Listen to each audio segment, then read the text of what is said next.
नमस्ते दोस्तों, चलिए शुरू करते हैं इस हफ्ते की सबसे तेज, मजेदार और जानदार अपडेट के साथ इंफ्रा, बिजनेस और मोबाइल की दुनिया से। अगर हफ्ते भर आप ऑफिस ब्रेक या बस आलस में बिजी थे और अपडेट छूट गए तो घबराए मत। इंफ्रा की जमीन से आसमान तक की खबरें लेकर आ रही है मीरा। बिजनेस के नुकसान और निवेश को डिकोड करेंगे अभिनव, और मोबाइल लॉन्चर्स की दुनिया में धमाके करेंगे मनन। तो बकल अप, क्योंकि अब शुरू होता है हमारा no filter weekly ride infotainment वाली रफ्तार में। Let's go. Redmi 15 5G India में लॉन्च होने वाला है 28 अगस्त को और इसकी कीमत शुरू हो रही है सिर्फ 15,000 रुपए से। भाई इतने में तो अब चाय पकोड़े भी नहीं आते पूरे महीने के लिए, ये तो पूरा स्मार्टफोन है। वैसे ये वही फोन है जो चाइना में पहले से ही Redmi 15R नाम से लॉन्च हो चुका है और उसमें है 6.9 इंच की बड़ी सी screen, Snapdragon 6S Gen 3 processor, साथ में तगड़ी 7000 मिलीएम्प पावर की बैटरी और 50 मेगापिक्सल का कैमरा। अब आते हैं Realme की तरफ। Realme 15T की फोटोज लीक हो गई हैं ऑनलाइन और पहले जो लीक आई थी उसके हिसाब से अब इसके नए स्पेक्स सामने आ चुके हैं। Dimensity 6400 max processor, 8GB RAM, 128GB storage और वही 7000 मिलीएम्प पावर की बैटरी। कैमरा भी कोई कंजूसी नहीं, 50+2 मेगापिक्सल पीछे और 50 मेगापिक्सल का सेल्फी कैमरा। Redmi Note 15 भी चाइना में लॉन्च हो गया है। इसमें है 6.77 इंच की display, Snapdragon 6 Gen 3 chip, 50+2 megapixel का कैमरा और 8 मेगापिक्सल की सेल्फी। बैटरी थोड़ी कम है, सिर्फ 5800 मिलीएम्प पावर। ये फोन उन लोगों के लिए है जो कहते हैं हमें ज्यादा फैंसी नहीं चाहिए, बस काम का होना चाहिए। सीधा सादा लड़का टाइप स्मार्टफोन। अब एक अफवाह चल रही है मार्केट में कि Realme GT8 और OnePlus Ace 6 अक्टूबर में धमाका करने वाले हैं और मजे की बात, दोनों में मिलने वाली है 8000 मिलीएम्प पावर की बैटरी। OnePlus और Realme दोनों ऐसे बिहेव कर रहे हैं जैसे बैटरी नहीं, ईगो की लड़ाई है, देखो किसका ज्यादा टिकता है। Redmi Note 15 Pro Plus के ग्लोबल वर्जन के स्पेसिफिकेशन भी सामने आ चुके हैं। इसमें मिलेगा डुअल कैमरा, एक वाइड और एक अल्ट्रा वाइड, और साथ में है 6500 मिलीएम्प पावर की बैटरी और 100 वॉट की चार्जिंग। चार्जिंग इतनी तेज है कि अगर गलती से 2 मिनट ज्यादा लगा दो तो टोस्टर समझ के ब्रेड भी सेक दे। Oppo भी पीछे नहीं है भाई, वो ला रहा है अपनी F31 series, F31, F31 Pro और F31 Pro Plus जो 12 से 14 सितंबर के बीच आ सकती है। लीक्स के हिसाब से Oppo F31 में होगा Dimensity 6300 प्रोसेसर और 7000 मिलीएम्प पावर की बैटरी। F31 Pro में Dimensity 7300 और वही बैटरी, और Pro Plus में Snapdragon 7 Gen 3 और फिर से वही 7000 मिलीएम्प पावर। बैटरी तो भाई Oppo ने जैसे थोक में खरीदी है। अब बात करते हैं Oppo A6 5G की। इसे 10 सर्टिफिकेशन पर देखा गया है। इसमें है 6.57 इंच की डिस्प्ले, स्नैपड्रैगन 6 Gen 1 चिप, वही पुरानी 7000 मिलीएम्प पावर की बैटरी, 50+2 मेगापिक्सल कैमरा और 16 मेगापिक्सल की सेल्फी। अब इतने सारे Oppo फोन आ रहे हैं कि कंफ्यूजन इतना हो जाएगा, फोन लेने जाओगे A6, घर आ जाएगा F31 और दुकान वाला बोलेगा भाई दोनों एक ही बात है। टेक्नो भी आने वाला है एक नए स्मार्टफोन के साथ, नाम है टेक्नो स्पार्क स्लिम। ये इंडिया में जल्द लॉन्च हो सकता है। इस फोन की खास बात ये सिर्फ 5.95 मिलीमीटर पतला है। इतना पतला कि लगेगा जेब में कार्ड डाला है या फोन। स्क्रीन है 6.78 इंच की, 50 मेगापिक्सल का कैमरा, 5200 मिलीएम्प पावर की बैटरी और कीमत हो सकती है करीब 80,000 रुपए।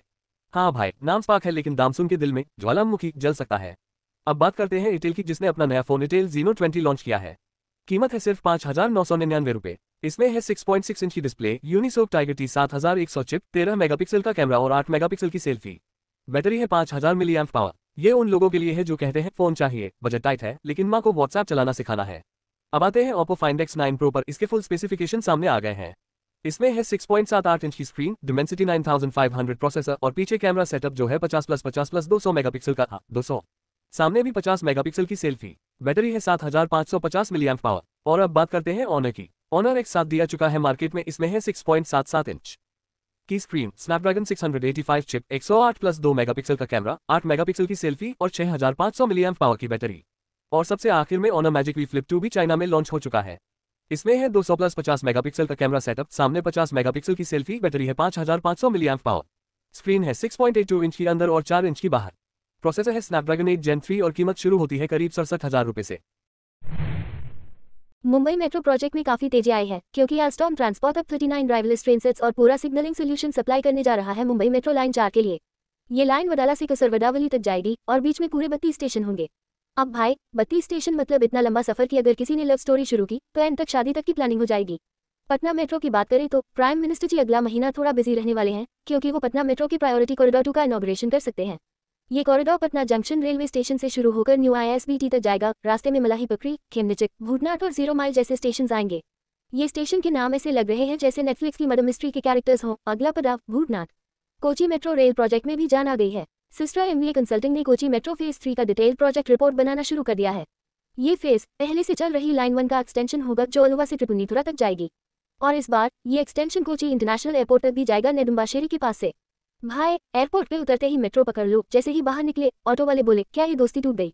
अब दिल्ली वालों के लिए एक हल्की सी जेब पर मार वाली खबर। दिल्ली मेट्रो जो इंडिया का सबसे बड़ा मेट्रो नेटवर्क है उसका किराया बढ़ा दिया गया है। दिल्ली मेट्रो रेल कॉर्पोरेशन ने कहा है कि 25 अगस्त से नया फेयर लागू होगा पूरे 8 साल बाद। दूरी के हिसाब से ₹1 से ₹4 तक का इजाफा होगा। मिनिमम फेयर ₹11 और मैक्सिमम ₹64 हो गया है। Mumbai Nagpur high speed rail project की फाइल फिर से खोल दी गई है। चीफ मिनिस्टर जी ने एक बार फिर इस लंबे समय से अटके मेगा प्लान को रिफर्म कर दिया है। ये ट्रेन समृद्धि हाईवे के साथ साथ चलेगी और बोले जा रहा है कि बस 2 घंटे में मुंबई से नागपुर पहुंचा देगी। एक पुराना प्रपोजल फिर से जिंदा हो गया है। हैदराबाद में MMTS यानी मल्टी मोडल ट्रांसपोर्ट सिस्टम को उमरानगढ़ से राजीव गांधी इंटरनेशनल एयरपोर्ट तक एक्सटेंड करने की बात फिर उठी है। इसे कॉस्ट इफेक्टिव और प्रैक्टिकल सोल्यूशन बताया जा रहा है एयरपोर्ट जाने के लिए। चेन्नई मेट्रो रेल लिमिटेड भी पूरे जोश में है। उन्होंने पहले ही बिड्स इनवाइट कर ली थी और अब कंसल्टेंट्स ढूंढ रहे हैं जो गिंडी में एक प्रपोज्ड मल्टीमोडल ट्रांजिट हब के लिए डिटेल प्रोजेक्ट रिपोर्ट बनाएं।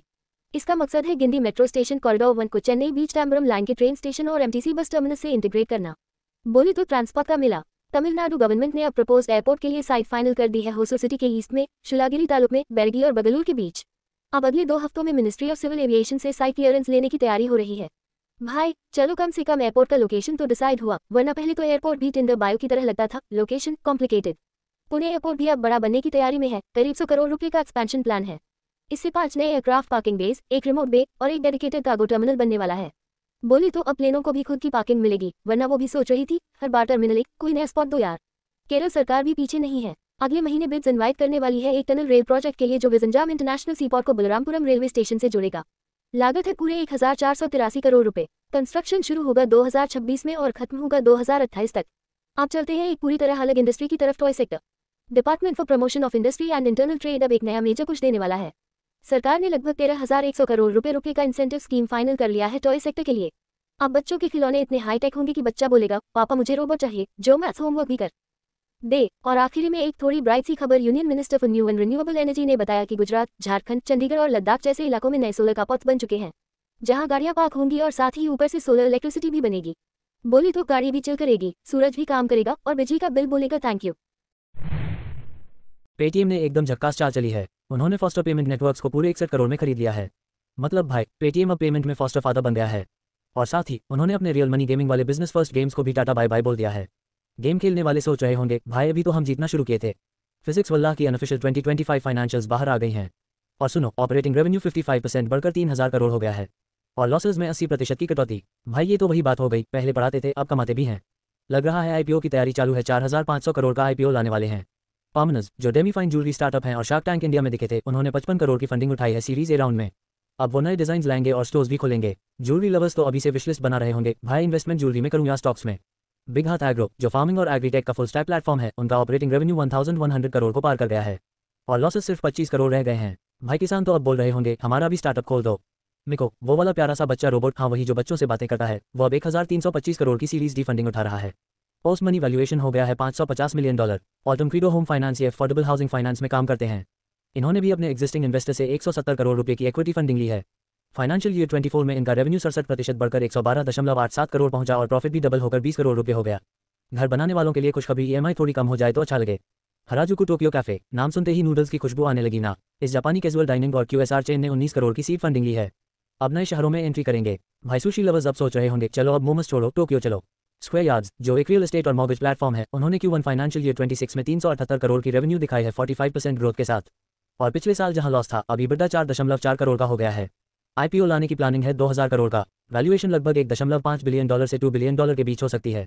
क्यूमन को जो किचनवेयर बनाते हैं, उन्होंने अपनी पहली इंस्टीट्यूशनल फंडिंग उठाई है 13.16 करोड़। अब ये एनामल बेस्ड कोटिंग वाले प्रोडक्ट्स इंडिया में ही बनाएंगे। मतलब अब तवा भी चमकेगा और इन्वेस्टर भी। मेटिक्स जो मैथ्स पर आधारित मोबाइल गेमिंग प्लेटफॉर्म है, उन्होंने 27 करोड़ की प्री सीरीज ए फंडिंग उठाई है। अब टीम बढ़ाएंगे, मार्केटिंग करेंगे और नए देशों में जाएंगे। मैथ्स वाले बच्चों को तो अब गेम खेलने का बहाना मिल गया, मम्मा ये गेम नहीं है ये गणित है। वावे एक अलमनाई नेटवर्किंग प्लेटफॉर्म है, इन्होंने 6.6 करोड़ की पहली बड़ी एक्सटर्नल फंडिंग ली है। अब ये नए मार्केट्स में जाएंगे और अपना प्रोडक्ट भी और मस्त बनाएंगे। अलमनाई ग्रुप वालों को अब लगेगा अरे वाह अब शादी में मिलने से पहले ऐप पे मिल सकते हैं। और आखिर में पीको एक क्विक कॉमर्स प्लेटफॉर्म है जो सिर्फ बेबी केयर प्रोडक्ट्स में है। इन्होंने $3.2 मिलियन की फंडिंग ली है और अब सप्लाई, टीम और प्रोडक्ट एक्सपीरियंस बेहतर करेंगे। न्यू पेरेंट्स अब बोले डायपर भी जल्दी आएगा और टेंशन भी कम। चेन्नई मेट्रो रेल लिमिटेड ने चेन्नई मेट्रो फेज 2 का ISO सेफ्टी सर्टिफिकेशन पूरा कर लिया है। ये certification Poonamallee bypass metro station से लेकर पुरूर जंक्शन मेट्रो स्टेशन के बीच किया गया। मुंबई मेट्रो लाइन 4 की पहली ट्रायल ट्रेन आनंद नगर थाने के पास ट्रैक पर लिफ्ट करके रख दी गई है।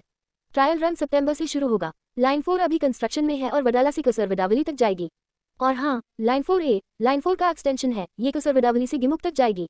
मुंबई वालों के लिए ये वैसा ही है जैसे क्रिकेट मैच में आखिरी ओवर की शुरुआत, थोड़ा उत्साह थोड़ा तनाव और ये सोचते रहो कि ये ट्रेन टाइम पर आएगी या नहीं। Pune metropolitan region development authority ने पुणे मेट्रो लाइन 3 का पहला ट्रायल रन सफलतापूर्वक कर लिया है।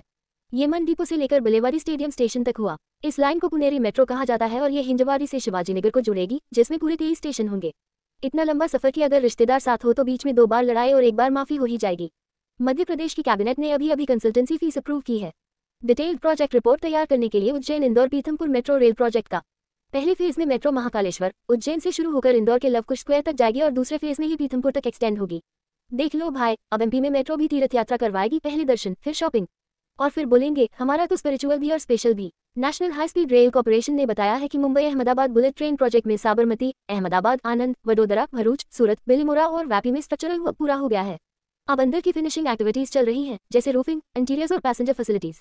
बुलेट ट्रेन की स्पीड ऐसी होगी कि चाय ठंडी हो इससे पहले आप स्टेशन पर होंगे, और भाई चाय ठंडी हो गई तो क्या ही फायदा। मुंबई का मोनोरेल नेटवर्क भी अब अपग्रेड होने जा रहा है। 2 नई ट्रेनें जो महीनों से वडाला डिपो में आराम फरमा रही थी, अब चलने के लिए तैयार हैं। इनसे एक्टिव फ्लीट की संख्या 7 हो जाएगी, जिससे भीड़ कम होगी और वेटिंग टाइम भी। अब लोग पूछेंगे मोनोरेल वो जो चलता कम और खड़ा ज्यादा रहता है। अब जवाब मिलेगा, चलता है भाई और फुल जोश में चलता है। Maharashtra coastal zone management authority ने बांद्रा वसोवा सीलिंग की जुहू और वसोवा कनेक्टर्स के रिवाइज डिजाइन को अप्रूव कर दिया है। ये प्रोजेक्ट अभी 30% पूरा हुआ है और अब इसे मई 2028 तक ऑपरेशनल करने का टारगेट है। पहले इसकी लागत थी 11,332.82 करोड़ रुपए, लेकिन अब रिवाइज होकर हो गई है 18,120.96 करोड़ रुपए। भाई ये सी लिंक है या आईपीएल टीम। हर साल बजट बढ़ता ही जा रहा है। तमिलनाडु स्टेट हाईवेज अथॉरिटी, जो पिछले साल बनी थी रोड इंफ्रास्ट्रक्चर को बूस्ट करने के लिए, उन्होंने अब तिरुवन्यूर से उठंडी तक 4 लेन का फ्लाईओवर प्लान किया है ईस्ट कोस्ट रोड पर, जिसकी लागत 2,100 करोड़ रुपए होगी। ये तमिलनाडु सरकार का अब तक का सबसे लंबा एलिवेटेड कॉरिडोर होगा और इसके लिए टेंडर्स भी फ्लोट हो चुके हैं। 1 सितंबर से जो भी मुंबई से कोंकण कोस्ट की तरफ ट्रेवल करना चाहता है, उसके लिए नई लग्जरी आ रही है। रोल ऑन रोल ऑफ यानी रो फेरी सर्विस शुरू हो रही है, जो मुंबई को रत्नागिरी के जागीर और सिंधुदुर्ग के विजयदुर्ग से जोड़ेगी। गाड़ी भी जाएगी, आदमी भी, और ट्रैफिक नहीं, बस ठंडी हवा और समंदर की लहरें और थोड़ी इंस्टाग्राम रील्स भी।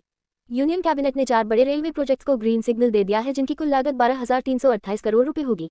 ये प्रोजेक्ट्स है देशलपर हाजीपीर लूना और वे लखपत नई लाइन, सिकंदराबाद सनातनगर वादी की 3री और 4थी लाइन, भागलपुर जमालपुर 3री लाइन और Furkating new Tinsukia doubling project.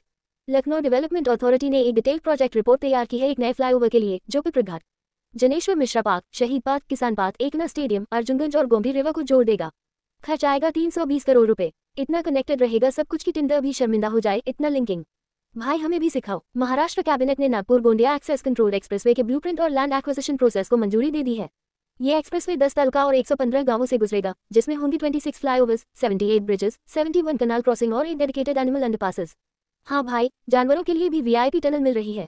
Interchanges गवासी, Pachgaon, थाना, रोटरी, पंद्रह, पिलडोंगरी, लोहरी और सवारी में होंगे। अब तो जीपीएस भी बोलेगा इतना कुछ, खुद ही ड्राइव कर ले। सबसे पहले बात करते हैं आईक्यू की। आईक्यू ने कहा भाई हमें छोटा पैक बड़ा धमाका चाहिए, और इसी सोच के साथ ला रहे हैं iQOO 15 मिनी, iQOO 15 और iQOO 15 अल्ट्रा के साथ। iQOO 15 मिनी में हो सकता है 6.3 इंच का डिस्प्ले और सीधा 7000 मिलीएम्प पावर की बैटरी। इतना कुछ मिनी में डाल दिया कि लगे फोन नहीं, डब्बा गुलकंद है, छोटा दिखता है, भारी निकलता है। iQOO वालों को मिनी का मतलब समझाना पड़ेगा, ये फोन मिनी नहीं, जिम गया हुआ मिनी है।